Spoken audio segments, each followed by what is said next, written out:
mentioned, Stephen Fang. I'm the Google Apps K-12 Sales Manager. Just a quick rundown of the webinar today. So I'm going to go through a quick overview of Google Apps for Education, 15 minutes or so.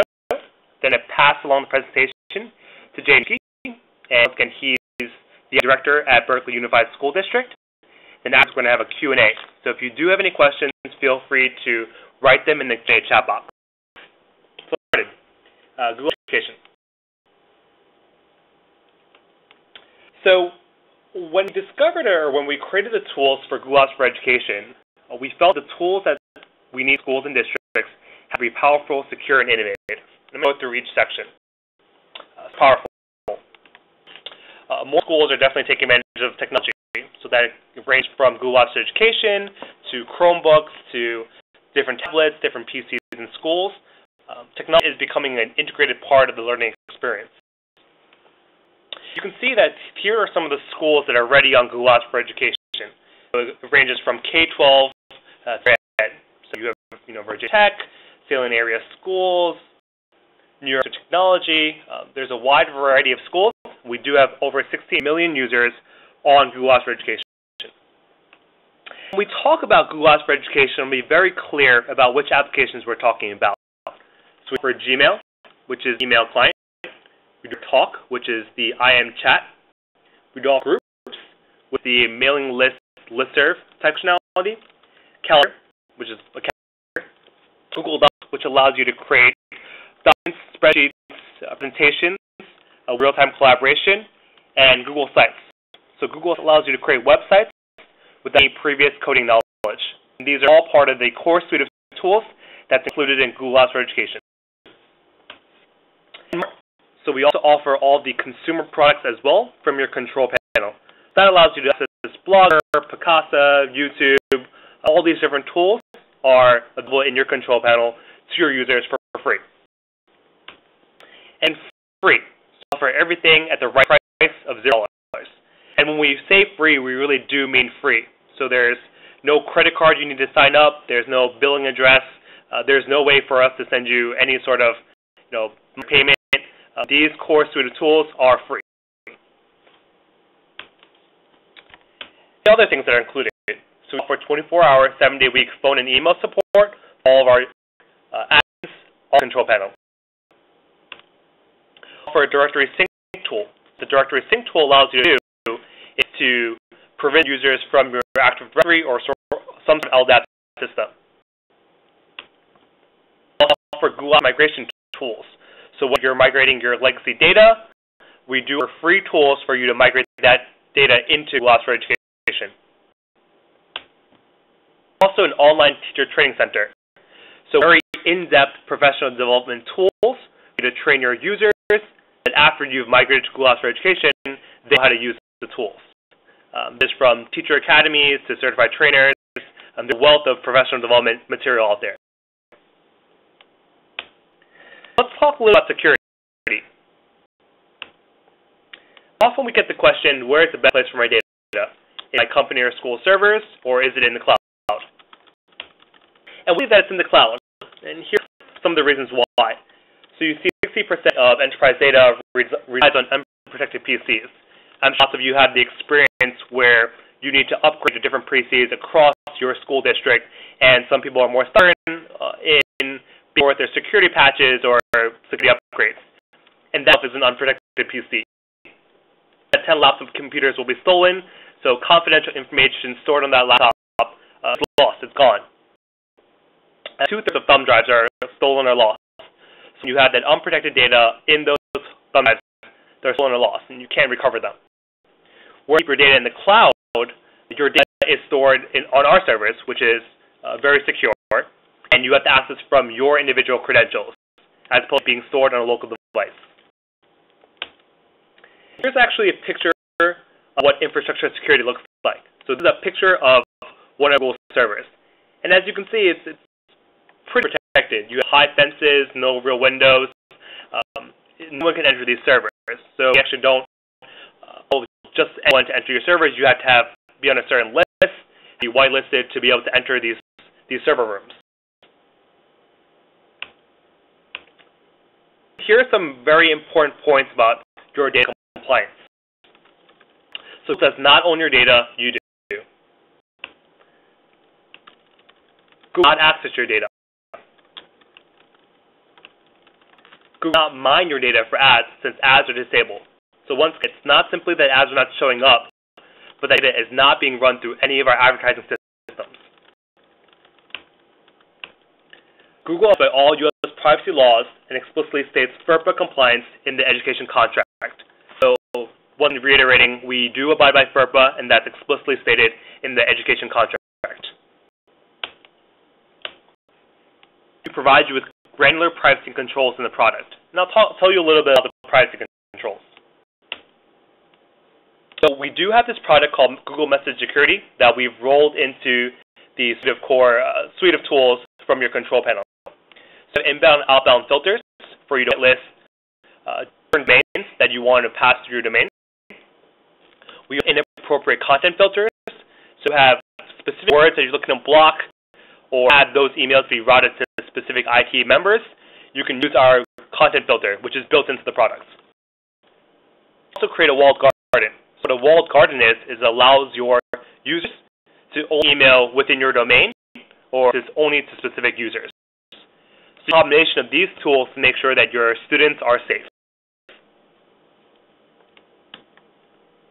Let's talk a little about innovation. So here's just kind of a quick view of innovation at Google. You can see that through the past 10 years or so, Google has come up with a lot of different products. And one of the things that we focus on at Google is we're constantly looking to create products that impress our users and that are used. So a variety of things like Picasa and SketchUp and Finance and DoubleClick. All these are different products that Google has created to benefit for their users. You don't see innovation in the product itself. So collaborative lesson planning with Google Docs.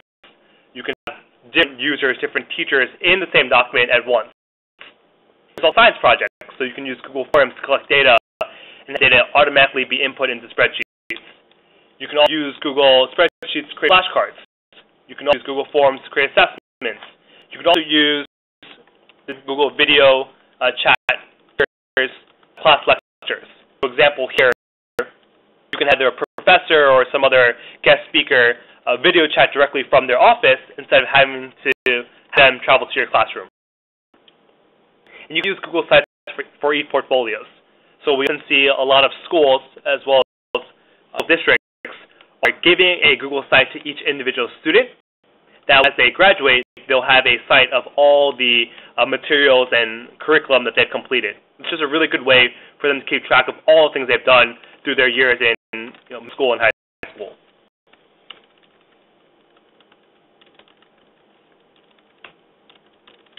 We also have more tools in our marketplace.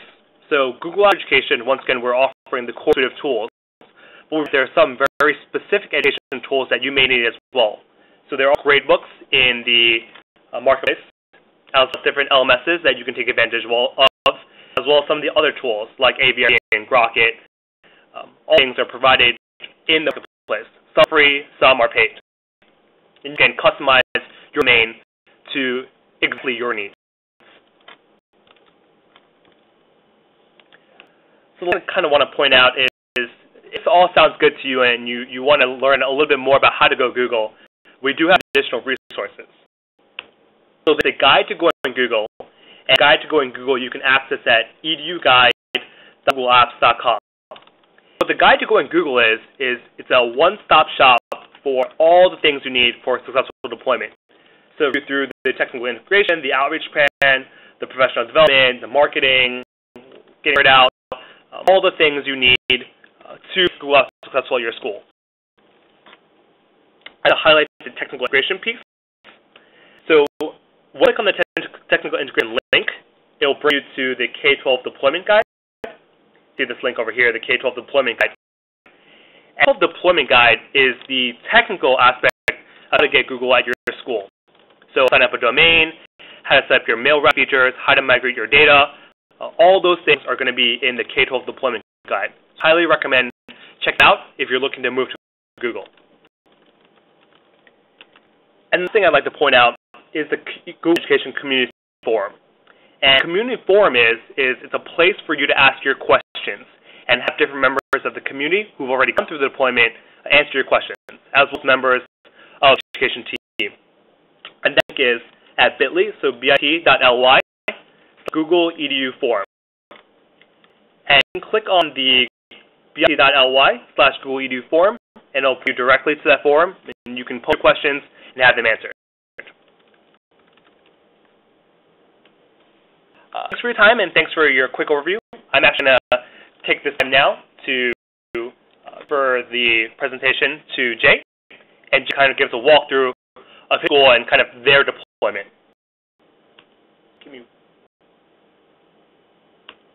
So continue putting those questions in the Q&A window, and we'll be sure to address them at the end. We'll leave lots of time at the end to answer them.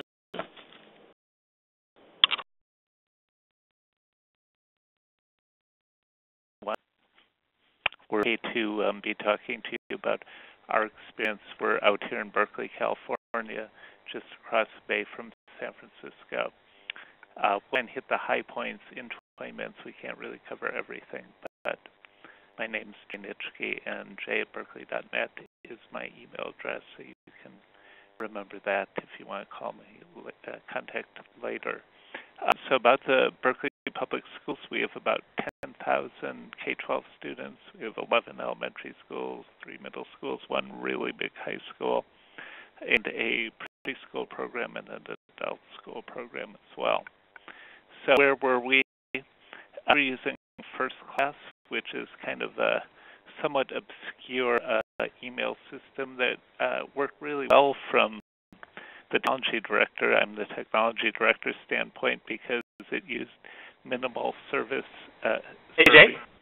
Yeah. I interrupt you, but I don't believe you're sharing your screen. Oops. Can't see your presentation. Well, that's a problem. Let me go back.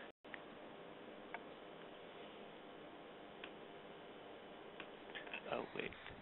Here. Oh, here. There we go. Oh, thanks. Sorry about that.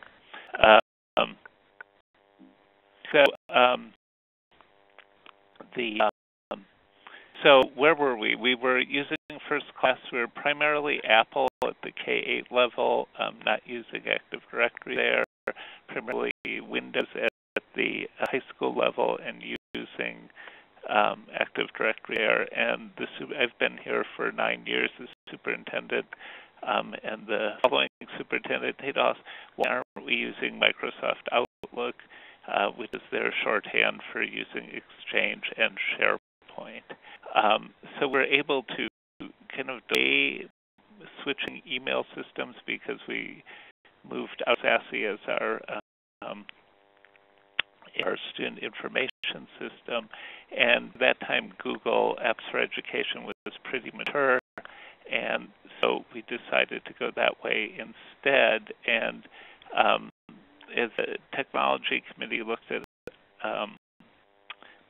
we were sold on Google, and how did we sell the rest of the district on it, especially the superintendent that kept saying, why are we moving to Outlook, because that was what he experienced in former districts. One, it positioned the district as using modern technology.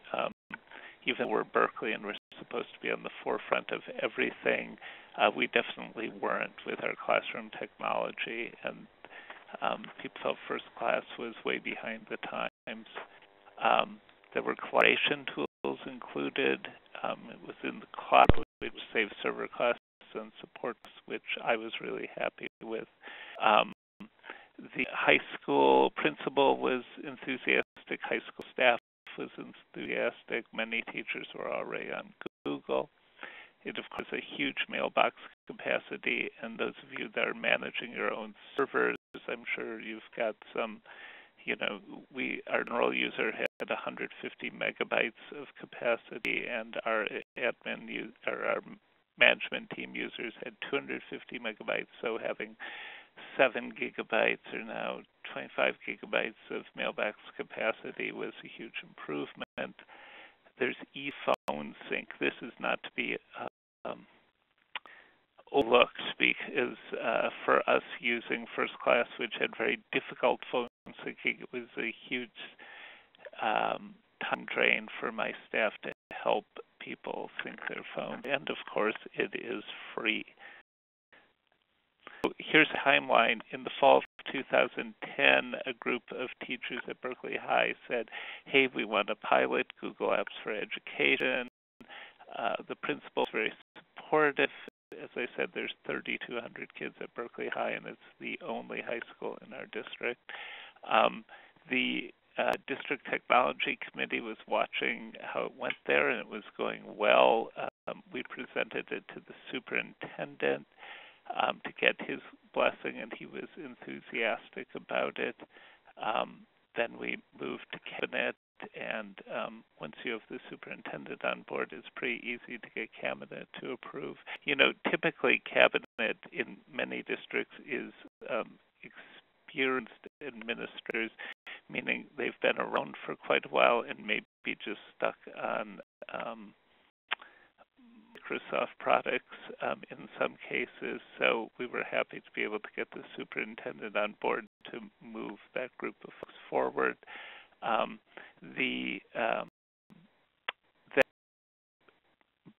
August 1 is the switchover day, which is during our summer vacation. In May, we went to school staff meetings and previewed it to all the school staff. People were very enthusiastic about it. I walked into staff meetings and said, I'm here to tell you how we're getting rid of First Class and moving to Google, and got applause, which as a technology director, you're not usually in meetings where you get applause. The same thing happened at the management team in early August. People were really happy to be moving to Google because a lot of people were already there. So August 1st was our switchover day. We left First Class up. The user can still get their old email. We many people's email over. I'll talk about that in a little bit. And then August 29th was the first day of school. So training schedule, as I said, we previewed in staff meetings before the switch. Then in August, as classified staff came back, the school secretaries come back, IAs come back, we're able to train them kind of in the sequence that they returned. We did presentations to teachers at school site staff retreats before school started. We did presentations in staff meetings during the school year, and we did weekly, or sometimes every other day in the beginning, emails spam from the district, but generally people were happy about that. Our training team included technology staff and library staff. The things were easy. The overwhelming acceptance made things very easy for us. We did a transition starting 1 month before school started, and that worked really well if you're thinking about and over from my perspective, that was one of the things that made life easy because there was hardly anybody here August 1st, so we were able to work out everything with those users and go forward as people came back. Training people how to use Gmail and Calendar. When I would go into staff meetings and ask everyone who had a Gmail account or a Yahoo account already to raise their hand, it typically was like 3/4 of the teachers. So they knew how to use things already. Some of the Google Docs and sharing and things like that were new to some of them, but many of them had done that. Then went over, we have all those resources. They really do. And a mantra when we were doing trainings was that you could Google that. You have a question, you say, Gmail, how do I, whatever, sync with my phone, or whatever your question was, users were able to just Google that and get the answer, and the websites are really nicely designed given their user base. They should be. And then, of course, there was the easy phone sync. People have Blackberries, people have Androids, people have iPhones, and there's a new version coming out all the time of all those phones. It was really easy to just put the instructions out there, and people could do it on their own. We didn't have to help them at all. That were easy and really useful. For example, our middle school, where we have targeted students, we create a Google Doc for each student. The counselors and teachers and RTI, that's the resource staff, are all sharing it. So if you're an individual student, there's this file on you. They're not IEPs, they're just documents that follow a student, so notes can be made during the whole school year. All critical personnel can change it, and then next year when the students' classes change, the people who are given access to that document, the person in charge of looking at that student can change the shares. People are finding that really, really useful because, we really have a system like that before. At the school especially, a lot of teachers use Moodle, and in the Google Marketplace, there's a free app to provide single sign-on with Moodle, so they're using that. Creating meeting notes while meetings are in progress. A lot of people bring laptops, especially for me as a classified administrator. People bring laptops to meetings, and you can create meeting notes interactively while the meeting is in progress. Even school secretaries are sharing docs.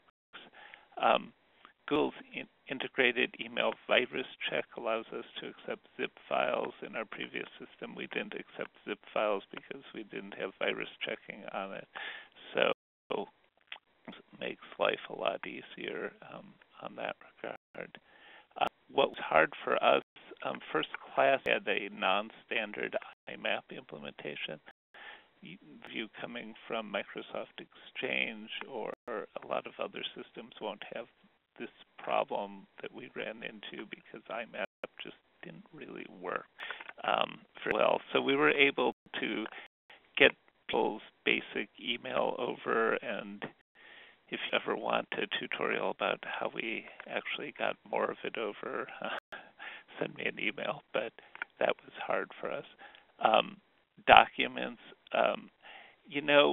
Google Docs are really great, but it's really best if you start them in Google Docs because you can get a nice looking file out of Google Docs really easily, but it's a lot harder if you spend time in Microsoft Office to create your document and then upload to Google Docs. So we're training people to, instead of by default, click on Microsoft, Excel, or Word, and then upload it, to just start in Google Docs. And as time goes by, getting time in busy school staff meetings, I'm sure that's a problem that all of you face on any technology or any professional development initiative is the time is really short for professional development. And what we found was when we are able to wheedle our way into the staff meeting agenda for 15 minutes, we take our 15 minutes, the staff is so engaged, they say, the principal decides, okay, you can have 5 more minutes, and pretty soon 15 minutes becomes a half hour because the staff really likes it, and they find ways to collaborate and use the collaboration tools really effectively, but they need a little time to learn about it. What was hard but was really worthwhile is really the question of how do we manage our users. So we looked at this a long time. We looked at CIF. We looked at Pearson. As Buller says, we're on PowerSchool as a student information system.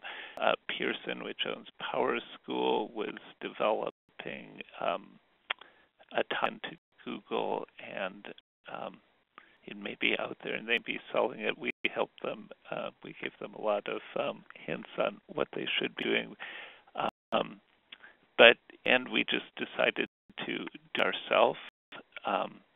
So all our students and classroom teachers, of course, are by default in our student information system. So we made the decision just to add all our staff to the student information system, including custodians. Every full-time and most part-time people are there. We gave emails to actually everybody in the district that got a regular check. What we did, one of my staff, Bradley Hilton, worked on building a little MySQL database, which is kind of in the middle between our school, which runs on Oracle SQL, and Google. So a script takes things from PowerSchool into what Bradley calls Bixby, which is the MySQL database, and from Bixby, using the provisioning API, goes out to Google, including groups based on a number of factors. Now, you don't have to do it this way. There's a lot of easy ways to do it. This is what happened to us, but you can do things as easy as just do a spreadsheet and import a CSV. So basically a list of users. But the reason we did all this is we were able to create groups via the API.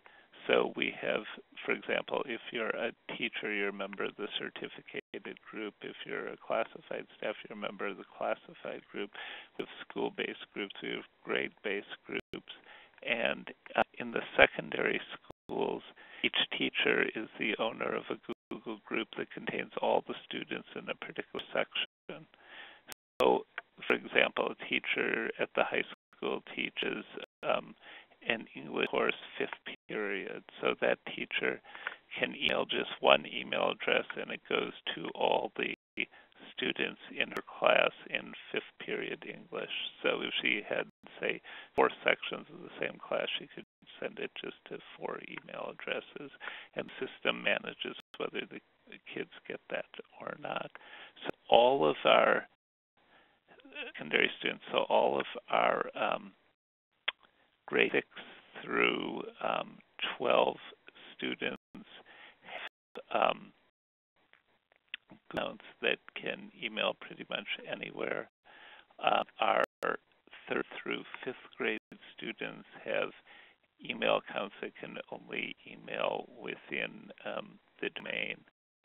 There are a few schools that have been using that, but as I said, we only adopted this offer, so I would say our plan of attack was to start the high school and the middle schools in terms of providing staff development to the so we haven't been focused on elementary school stuff much at all. There's my contact information again, and if you were saying why, back on it, why was this a good thing that we did? I would say the final thought is basically your teachers are using Google already, and they actually know more than you think. So if you had choice of options, going to Google will make them happy. So there you go. I think we have some questions now. Sure. So I'm going to shoot some questions at you. Some of them I'm going to tear. So John Patton asked that he still runs a Barracuda spam filter for his exchange, and there's a subscription for that. So before you moved to Google Apps, did you run either spam filters or other tools that you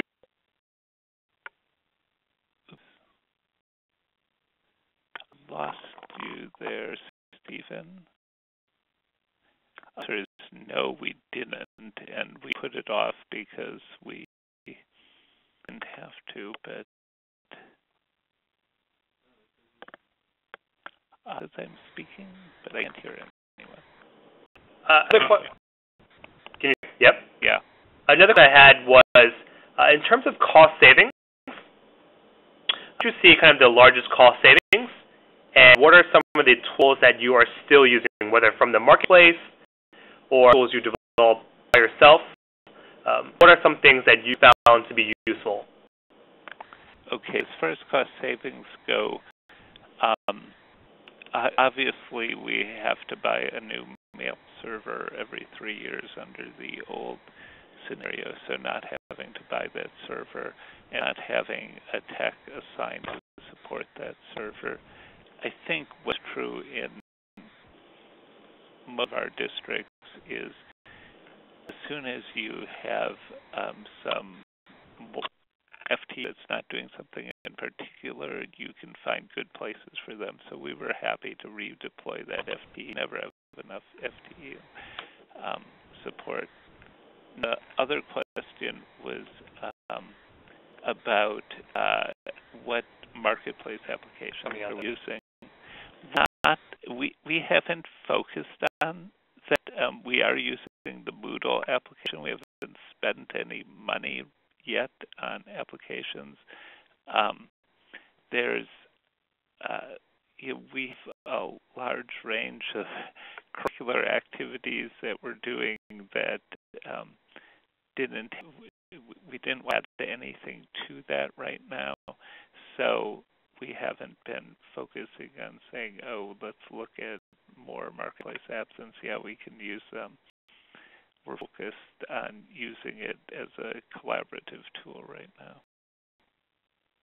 So a question from Jeremiah Johnson. How to handle mail archiving? We've just set up recently. Mail Archiva has a solution. That's what we're using, but there's a lot of solutions out there.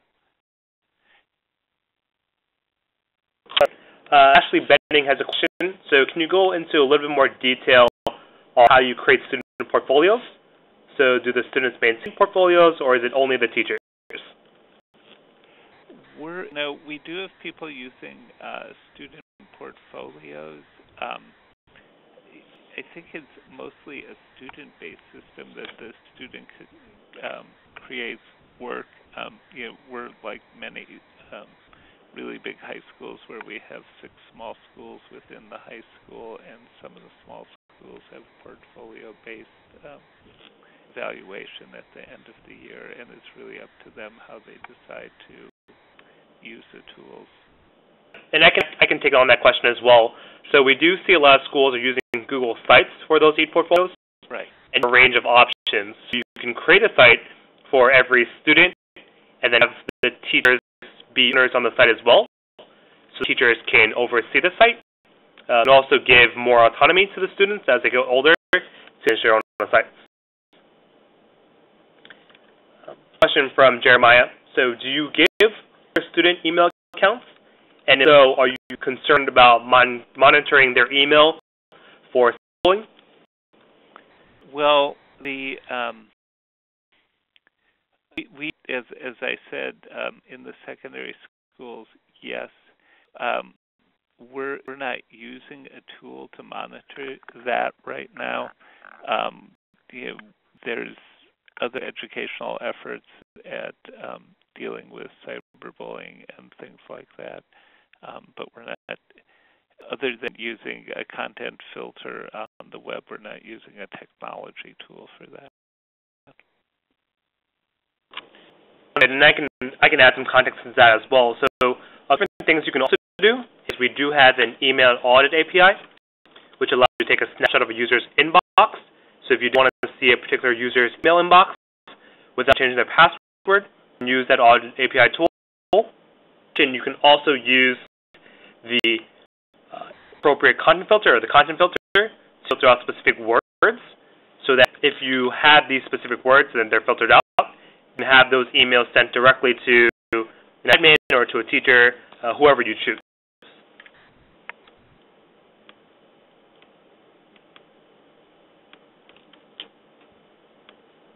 Another thing for you, Jay. So it seems like so far it's been a pretty good transition, and you moved over to Google and you're really happy for it.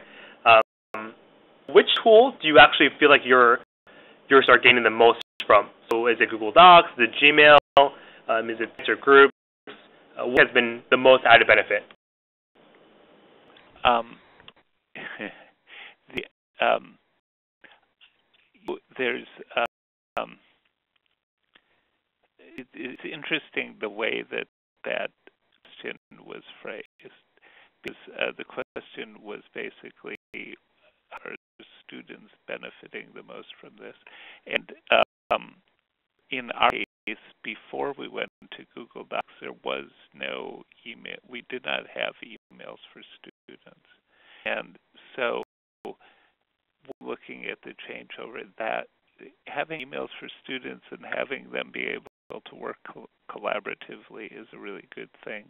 But from our point of view, the real sea change was having those tools available for all the adults in the room, and now they're filtering that. The students already know how to use them, and so now we're getting teachers to use to advantage of the fact that their students have email addresses and can collaborate this way. Thanks, Stephen. Question for you. So regarding your deployment, I think there's some question regarding support. So as you were going through your deployment, did you work with people directly from Google? Did you work from a partner? Or did you have everything in-house? Can you tell us just a little bit more of kind of the resources you had dedicated to deployment? Sure. When we signed up, and I think it's the way, there was 6 weeks of support from Google.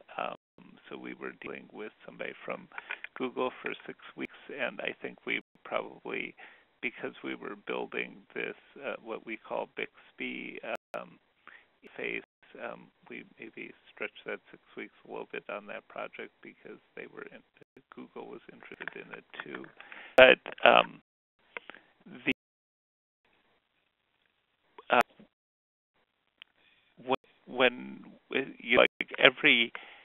every few months, it seems a few more districts are going Google. So when we were starting out, there were only a couple districts in the area that were going Google, so we relied on them as well as Google, because Google can say, oh, well, you have this option or you have this option, and it's good sometimes to see a neighboring district and say, how did you handle that?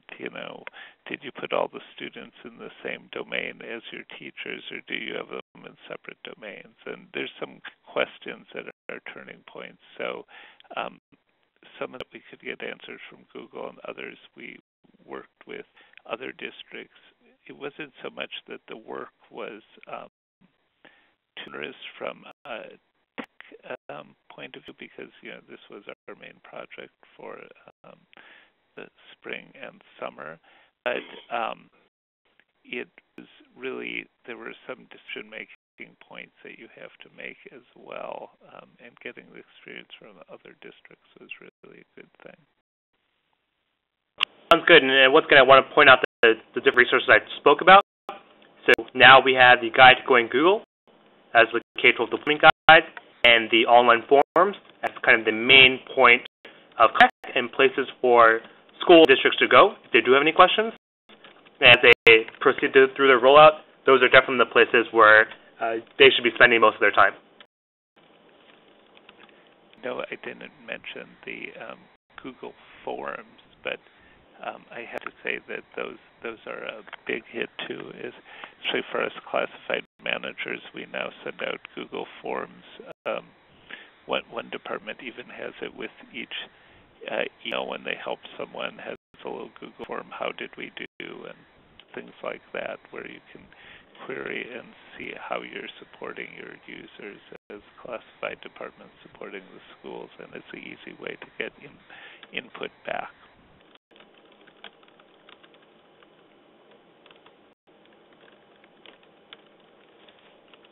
I don't think there are more questions in the Q&A.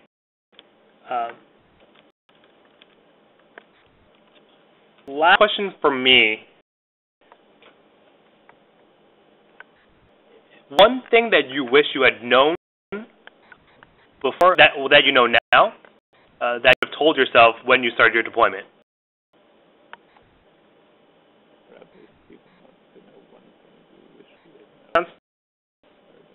Yeah, no, that makes sense.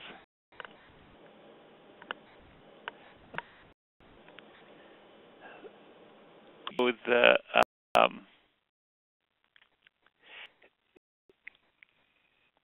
I think the thing that I really feel that we there's never enough time for professional development in a school district, and I really wish I had gone ahead in August and said, "Oh, I will sign your school up for 30 minutes of professional development during a staff meeting in, like 3 times this year," because once you start moving along, staff meetings fill up so fast, and it just really appreciate the time, and some of you get to your administrators early, you can get that time on the calendar, and you can get everybody on the same page moving forward. Everybody learned email and calendaring really well, but using sites and using docs for the teachers, we're still at the beginning point of getting everybody to, and it's not like everybody has to use it. We're not trying to say, oh, everybody has to use docs and sites, but we just want to make sure everybody's aware of the power of it. And sometimes you just show it once or twice, it doesn't really stick.